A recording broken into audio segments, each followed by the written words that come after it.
5 years before Eddie Van Halen unleashed Eruption on the world, Steve Hackett of Genesis did this.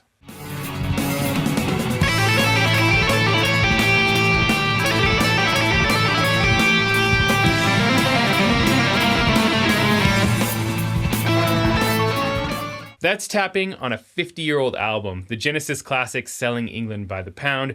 This is off the first track of the album, Dancing with the Moonlit Knight. Now, Steve Hackett wasn't the first guitarist to use tapping. There are some earlier examples of the technique being used. In fact, Steve himself used tapping on an earlier Genesis album, Nursery Crimes. And of course, Van Halen really took tapping to the next level in rock guitar. But it's fascinating to look at an earlier example of tapping, especially as part of one of the most important early prog rock albums. Selling England by the Pound just turned 50 years old, and I'd recommend you give it a listen as this album is incredible, and it really holds up well 50 years later. I'm going to break down this whole solo, but first hit the subscribe button and the bell notification for more prog goodness, and come hang out on the Prog School Discord channel. We have a good time over there. Links to all of my stuff is in this video's description. This solo features all kinds of interesting uses of techniques and effects beyond just the tapping part, and it's a great example of how to compose a solo section for an entire band where all of the instruments are working together. The solo section kicks off with a double time groove and this riff in F sharp minor.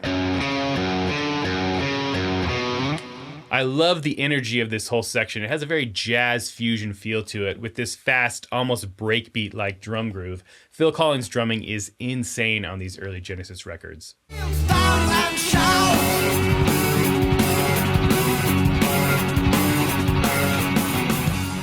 Then it moves directly up to A for the solo. Most of this solo is happening over a static A root note, and it's mostly in A mixolydian. Mixolydian is the fifth mode of the major scale. Here's A mixolydian. Mixolydian is a major mode because it's built off of a major chord, but it also has a bluesy feel to it because of the flat 7 interval. Here is the opening tapping figure.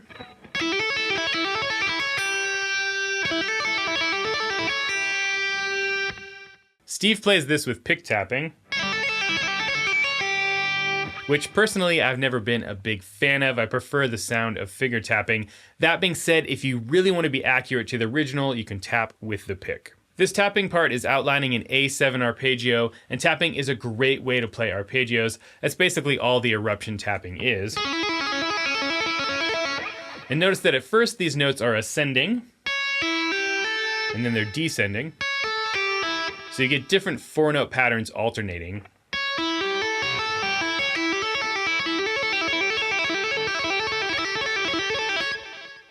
The second time on this pattern, the tap note moves between C sharp and D.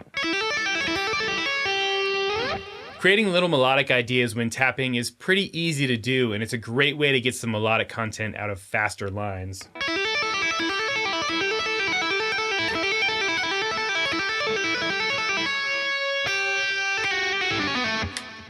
From here, that exact same tapping pattern moves down to the G string.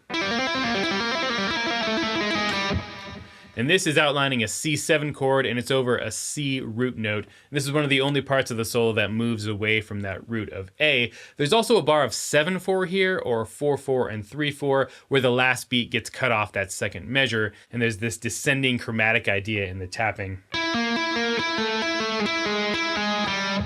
Then it moves to maybe the most interesting part of the whole solo. The notes here are this.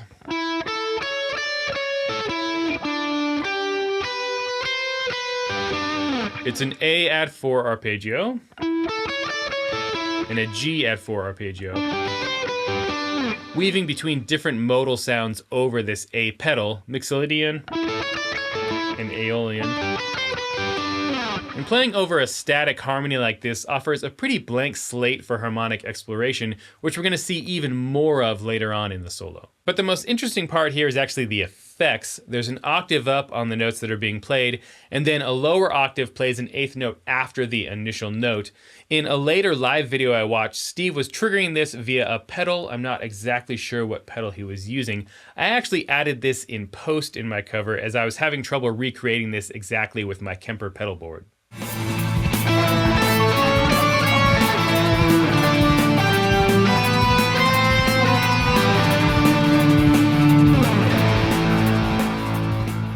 I love that a 50-year-old solo features such a cool use of effects. These early prog bands were really on the cutting edge of technology at the time. That, in combination with the more modern techniques being used, like tapping, really showcase Hackett's innovative guitar style. Then there's this melody with volume swells.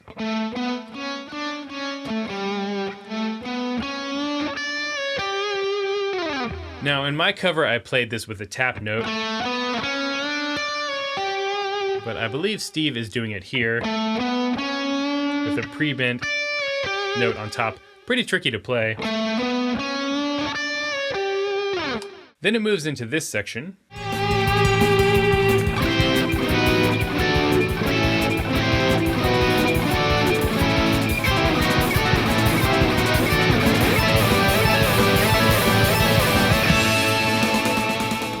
Here we have some more harmonic exploration. It's planing these major chords, C, B, D, and A, over that A root note. Planing means to move all of the notes of a chord in parallel motion, not worrying about staying in one key. In this case, just moving major chords around.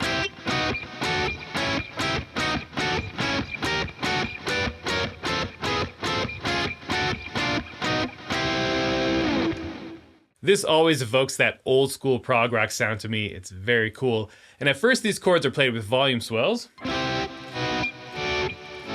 And then with a pretty early example of sweep picking. Now it's not this super clean Yngwie style of sweeping. The notes of these chords are all ringing together, but it is being swept. And this idea continues on these high A and G major arpeggios, all coming from A mixolydian again. From here it moves to what is really the climax of the solo.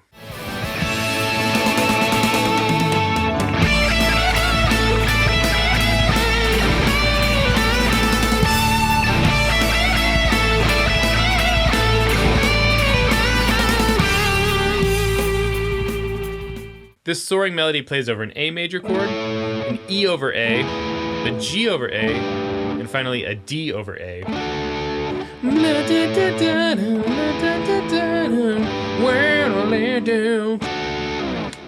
And finally, it's back to the beginning tapping part, followed by this one measure transition out of the solo.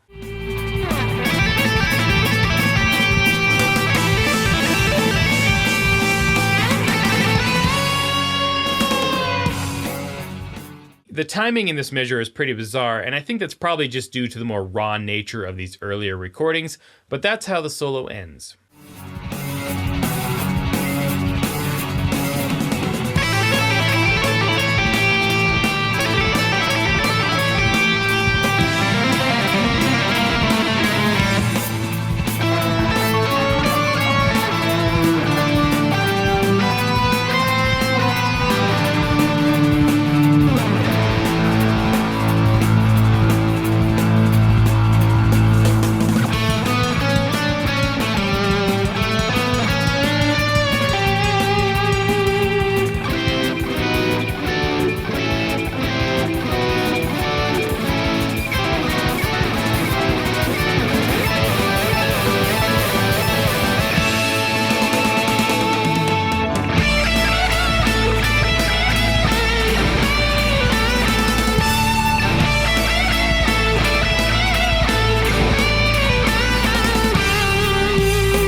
So there is the solo from Dancing with the Moonlit Knight by Genesis. This is a great example of the innovation of the early prog rock era, specifically early Genesis and Steve Hackett. There's a lot to learn from this solo, not necessarily from a technical perspective, but from a sonic perspective and from a compositional perspective. A very interesting and unique solo from a classic record. If you enjoyed this lesson, subscribe, hit the bell notification, like, comment, share, and I'll see you all for the next video. Until then, stay proggy.